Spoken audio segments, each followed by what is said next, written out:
Well, it's an exciting opportunity to connect, reflect, and celebrate self-love and faith.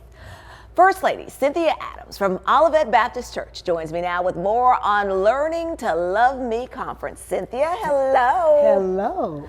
Well, let's start. You know, we were in the break here talking about this and talking about this is so important because as women, we always tend to put everyone else first besides ourselves. Absolutely. We have a very bad habit of doing that. And it's nothing that it's not wrong to help others and to do for others, but sometimes you have to step back and realize that you need time to you. You need to take time to love yourself, learn to do things for yourself. And take some time just to sometimes just do nothing. So you can kind of recalibrate yourself and refresh so you'll be better able to help others in need. And one of the things too, this is why you're having this conference. Absolutely. And it's a 3-day conference. Yes, ma'am. So let's talk about, Cynthia, how this works. Okay. Take us through day 1 through day 3. Okay, day 1 through day 3. The first 2 days of this conference are going to be nights where we'll have services with some invited guests. We have Dr. Cheryl James coming from Destiny Church. We have some singers, Cynthia Evans, who's also part of Olivet, Tiffany Coleman, who was one of our faves as well. And we're all going to gather together and we're just going to talk about women. We're going to talk about ourselves. We're going to talk about how God can use us to do amazing things, but also how he wants us to learn to love ourselves. You know, the Bible tells us that we're fearfully and wonderfully made. Yes. And a lot of us don't believe that about ourselves. But truly, God sees you as being beautiful. And you need to know that. And you need to take time to love you. You are important as well as everyone else you're taking care of and doing for. And that's so important when we start talking about that wonderfully and fearfully made.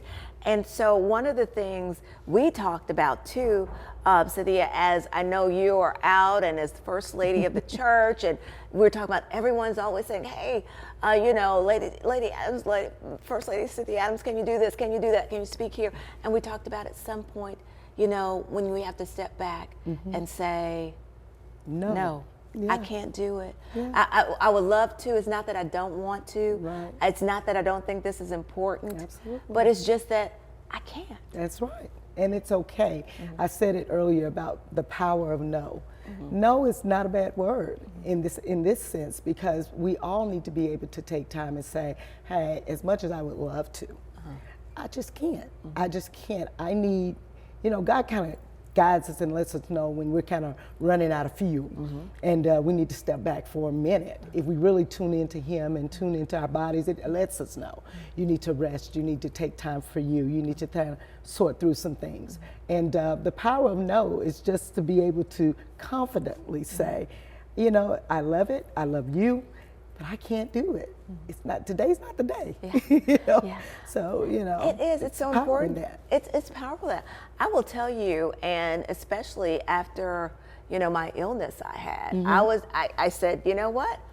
I learned that God says, when I tell you you need some rest or you need to take some time, you know, you need to.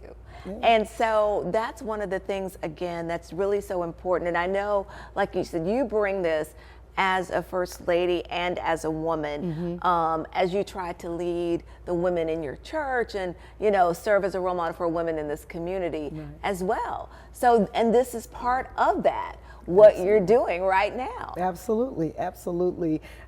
This conference, like I said, we want women to understand that you are important, that you are loved, that you are beautiful, and there's tons of things that God wants to use you to do, but you have to learn who you are, you have to love who you are, so you can be that vessel that can be used for God's glory. So, you know, and that's what this conference is about. It's really encouraging each other. You know, there's a saying about how you can't trust other women, you know, and I've heard that in our community for so long. But we can't trust each other because we don't know each other. We don't ever want to spend any time with each other to learn each other. So, you know, this is an opportunity for us to come and debunk that myth that we can't get along, we can't be there to support one another. It's beautiful when you see women supporting women and encouraging women of all ages. That's true. What did I tell you when you walked in here? I said, I am a Cynthia fan. You are. All the work that you've been doing and everything over the years, and as I've gotten to know you, Cynthia. But yeah, so I mean, I think that that's so true. I mean, I love when I go, because anytime I'm in a room with other women who are powerful, who are smart, who are Yes. successful, that lifts me up. Absolutely. That lifts me. I'm happy for them. You know? Absolutely. And that's what we want to do at this conference for those 3 days. Like I said, the first 2 nights we're going to do services, and we're going to encourage and love on each other there and get a beautiful word from God. I will be speaking, y'all. I'm gonna be Yes, speaking and the she's a first great night. speaker. And she got away this time. I told her next time she comes, she's going to have to sing for us. But I let her get away with not singing this time, though. Absolutely. Cynthia, great to see you. And You we put the too. flyer up there so everyone can take part in this conference. Absolutely. As always, great seeing you.